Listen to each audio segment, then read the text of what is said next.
नमस्कार, आप देख रहे हैं सुपरफास्ट 100। आपके साथ मैं हूं चित्रा त्रिपाठी। अगले 22 मिनट तक आपको दिखाएंगे देश और दुनिया की 100 बड़ी खबरें। और नमस्कार, मैं हूं आपके साथ मैत्री त्रिपाठी। शुरुआत करेंगे बड़ी खबर के साथ। दिल्ली में पीएम आवास पर मोदी के हाई टी पार्टी जारी है। टी पार्टी में एनडीए के मंत्री, सांसद और संघ के पदाधिकारी भी शामिल हुए। मीटिंग में पीएम ने एनडीए सांसदों के सामने सरकार के 5 महीने के कामकाज का ब्यौरा रखा, जिसकी समीक्षा की गई। साथ ही आगे के काम का रोड मैप भी तैयार किया गया। केंद्रीय मंत्री अरुण जेटली के प्रेजेंटेशन के साथ मीटिंग की शुरुआत हुई। बाद में एक एक करके नितिन गडकरी समेत बाकी मंत्रियों ने अपना अपना प्रेजेंटेशन दिया। ये काम का रोड मैप भी तैयार किया गया। केंद्रीय मंत्री अरुण जेटली के प्रेजेंटेशन के साथ मीटिंग की शुरुआत हुई। बाद में एक एक करके नितिन गडकरी समेत बाकी मंत्रियों ने अपना अपना प्रेजेंटेशन दिया। सूत्रों के मुताबिक पीएम ने सांसदों की भागीदारी बढ़ाने पर मंथन किया और उन्हें जमीनी स्तर पर सरकार का कामकाज संभालने के निर्देश दिए। पीएम की इस पार्टी में शिवसेना के सांसद शामिल हुए, लेकिन शिवसेना प्रमुख उद्धव ठाकरे शामिल नहीं हुए। बताया जा रहा है कि मीटिंग में महाराष्ट्र में सरकार बनाने को लेकर कोई चर्चा नहीं हुई है। बीजेपी नेता एकनाथ खड़से के हवाले से खबर है कि 28 अक्टूबर को बीजेपी विधायक दल की बैठक होगी, जिसमें मुख्यमंत्री के नाम का ऐलान होगा। मौके पर राजनाथ और नड्डा भी मौजूद रहेंगे।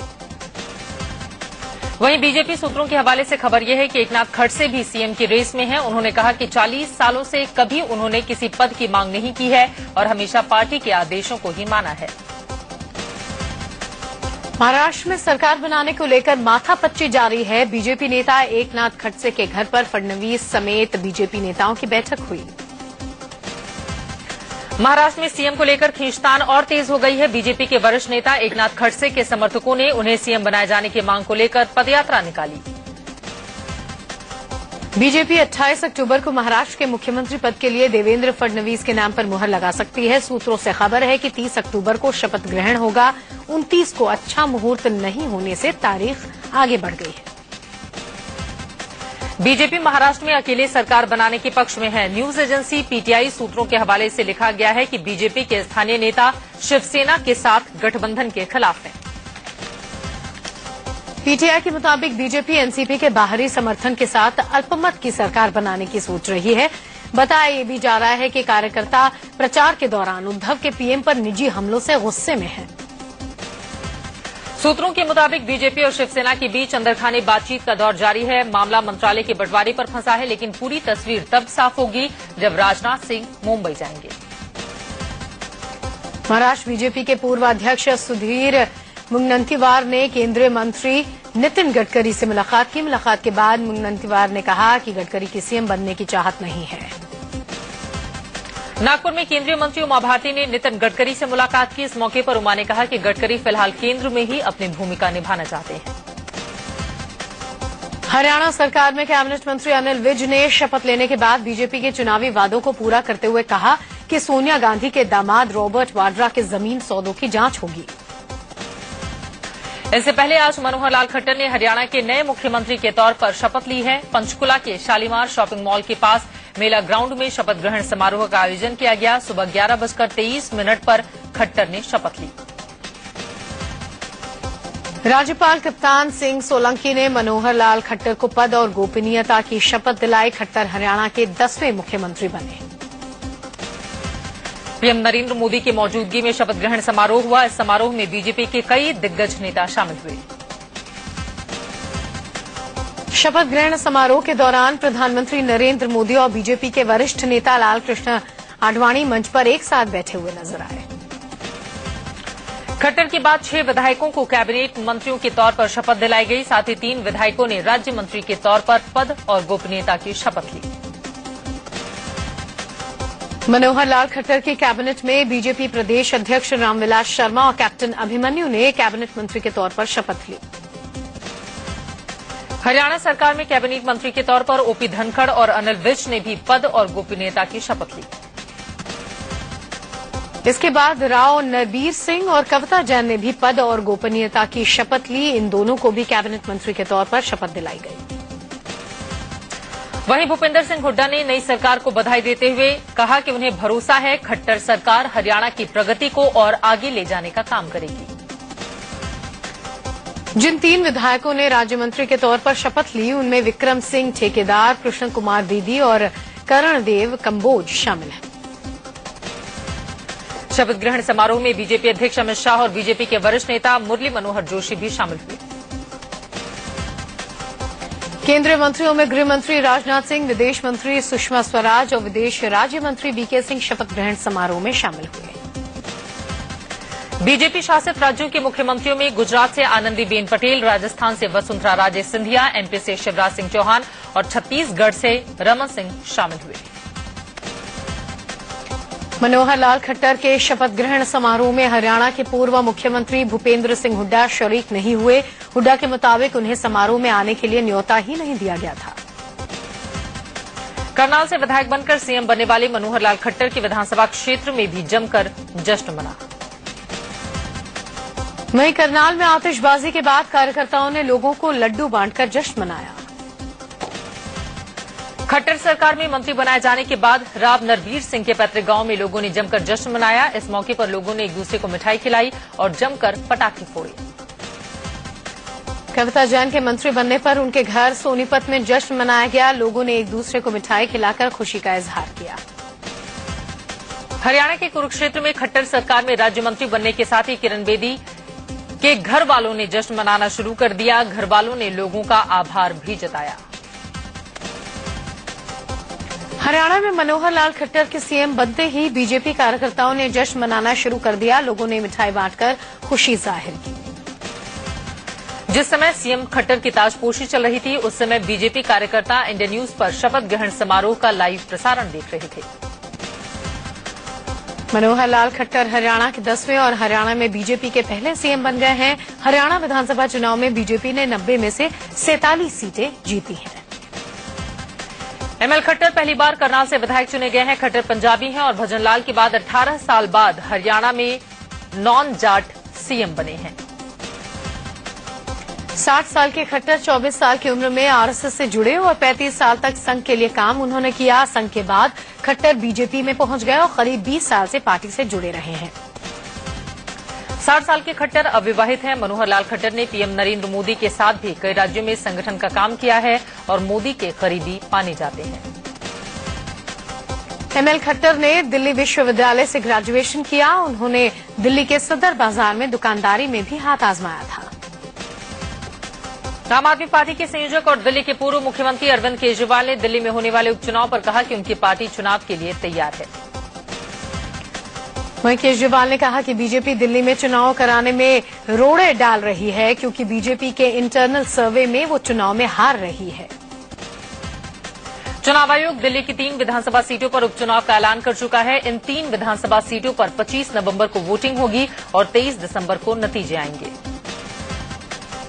दिल्ली के मेहरौली, तुगलकाबाद और कृष्णानगर विधानसभा सीटें बीजेपी के 3 विधायकों के सांसद बनने के बाद खाली हो गई थीं, जिससे इन सीटों पर 6 महीने के अंदर चुनाव कराना था। मेहरौली सीट बीजेपी नेता प्रवेश वर्मा के सांसद बनने से खाली हुई है, जबकि तुगलकाबाद सीट रमेश विधूड़ी और कृष्णानगर सीट हर्षवर्धन के सांसद बनने के बाद खाली हो गई थी। चुनाव आयोग ने झारखंड और जम्मू कश्मीर में विधानसभा चुनाव की तारीखों का ऐलान कर दिया। दोनों राज्यों में 5 चरणों में चुनाव होंगे। चुनाव आयोग ने 25 नवंबर, 2 दिसंबर, 9 दिसंबर, 14 दिसंबर और 20 दिसंबर को चुनाव कराने का फैसला लिया है। वहीं चुनाव आयोग ने बताया कि 23 दिसंबर को दोनों राज्यों जम्मू कश्मीर और झारखंड में वोटों की गिनती होगी। यूपीए सरकार की योजना आधार कार्ड पर गृह मंत्रालय ने यू टर्न लेते हुए पूरी तरह से इसके समर्थन में आ गए हैं। मंत्रालय का मानना है कि ये लोगों को कहीं भी, कभी भी और किसी भी तरह से सहूलियत देने वाला है। सोमवार को उत्तराखंड के सीएम हरीश रावत दिल्ली में पीएम मोदी से मुलाकात करेंगे। वो गोमुख से हरिद्वार तक गंगा की सफाई का खाका पेश करने वाले हैं। एसोचैम के ताजा सर्वे में उत्तर प्रदेश को बीमारू राज्यों में सबसे पिछड़ा बताया गया है। सर्वे के मुताबिक 2004-05 के मुकाबले 2012-13 में यूपी की जीएसडीपी रेट में 0.7% की कमी आई है। यूपी के सीएम अखिलेश यादव ने बड़ा फैसला लेते हुए सरकार के 75 दर्जा प्राप्त मंत्रियों को बर्खास्त कर दिया। सीएम ने संवैधानिक पदों पर सिर्फ 3 अध्यक्षों को बरकरार रखा है। यूपी में 75 दर्जा प्राप्त राज्य मंत्रियों को बर्खास्त करने पर पूर्व केंद्रीय मंत्री श्री प्रकाश जायसवाल ने कहा कि पहले सरकार बताए कि इतनी बड़ी संख्या में मंत्री बनाए क्यों गए थे। बीजेपी ने अखिलेश सरकार पर निशाना साधा है। बीजेपी के प्रदेश अध्यक्ष ने दर्जा प्राप्त मंत्रियों पर हुए खर्च और उनके कामकाज का अखिलेश सरकार से हिसाब मांगा। ब्रेक के बाद मुंबई की बात करते हैं। मुंबई के मजगांव डॉकयार्ड में सेना की कैंटीन में भीषण आग लग गई। रात करीब 11:30 बजे आग लगने के बाद फौरन फायर ब्रिगेड को खबर दी गई। आग को बुझाने के लिए पहले दमकल की 6 गाड़ियां मौके पर आईं, लेकिन आग काबू में नहीं पाया जा सका। कड़ी मशक्कत लगी आग पर काबू पाने में।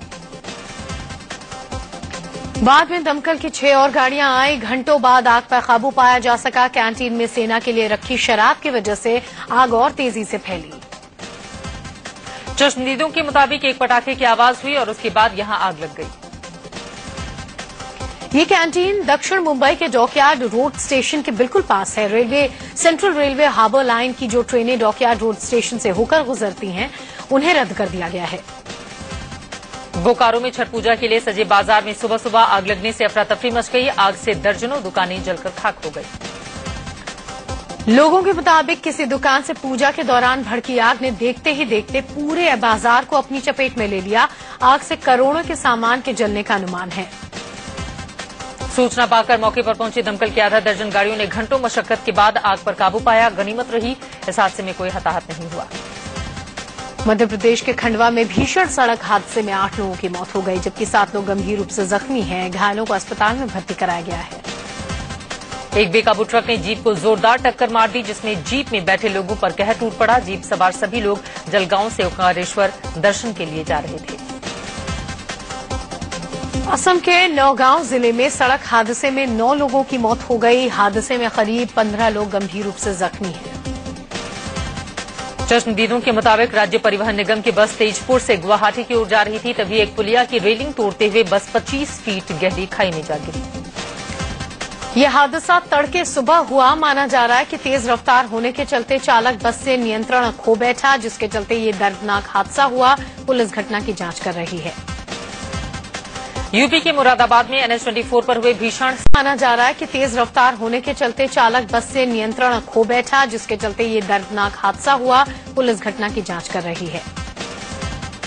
यूपी के मुरादाबाद में NH-24 पर हुए भीषण सड़क हादसे में 3 लोगों की मौत हो गई, जहां तेज रफ्तार ट्रक ने महिंद्रा SUV कार को टक्कर मार दी। टक्कर इतनी जबरदस्त थी कि कार के परखच्चे उड़ गए और कार पूरी तरह से पिचक गए। हादसे के बाद लाशों को क्रेन के जरिए बाहर निकालना पड़ा।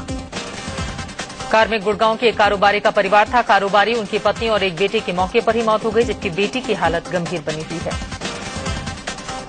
पंजाब के लुधियाना में एक तेज रफ्तार लग्जरी कार बेकाबू होकर पेड़ से टकरा गई। हादसे में कार सवार 2 लोगों की मौत हो गई, जबकि एक जख्मी हो गया। झारखंड के लातेहार में ड्राइवर की लापरवाही से एक मालगाड़ी दूसरी मालगाड़ी से जा भिड़ी। मालगाड़ी के पलटने से रूट पर ट्रेनों की आवाजाही पर असर पड़ा। यूपी के लखीमपुर में ट्रक की चपेट में आने से बाइक सवार मां बेटे की मौत हो गई। चश्मदीदों के मुताबिक ट्रक काफी तेज रफ्तार में था, जिसकी चपेट में आने से मां बेटे की मौके पर ही मौत हो गई।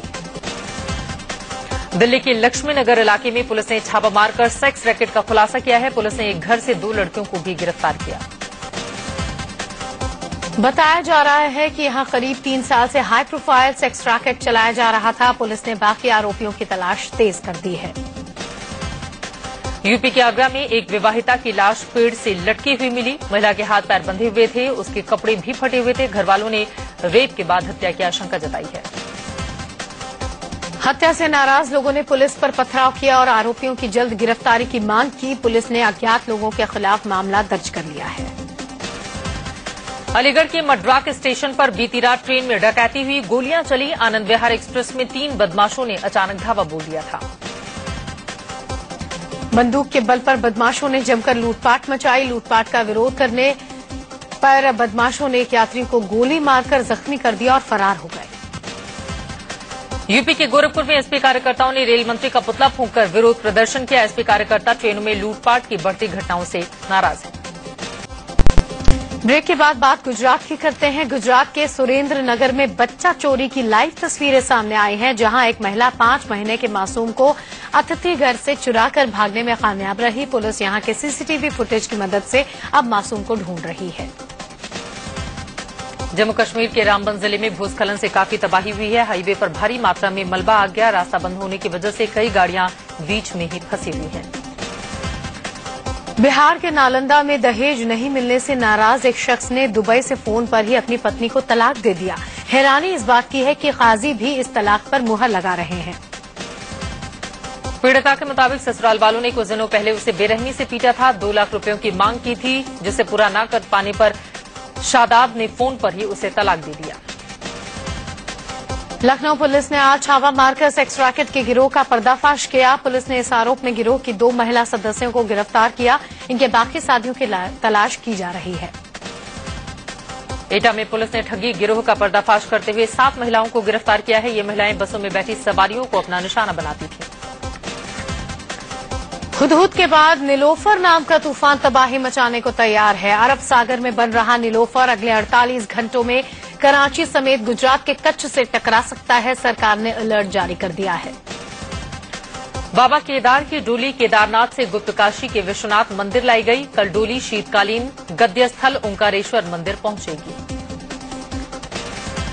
6 महीने सर्दियों के दौरान ऊखीमठ के ओंकारेश्वर मंदिर में ही केदारनाथ की पूजा होगी। 25 तारीख को केदारनाथ के कपाट शीतकाल के लिए बंद कर दिए गए थे।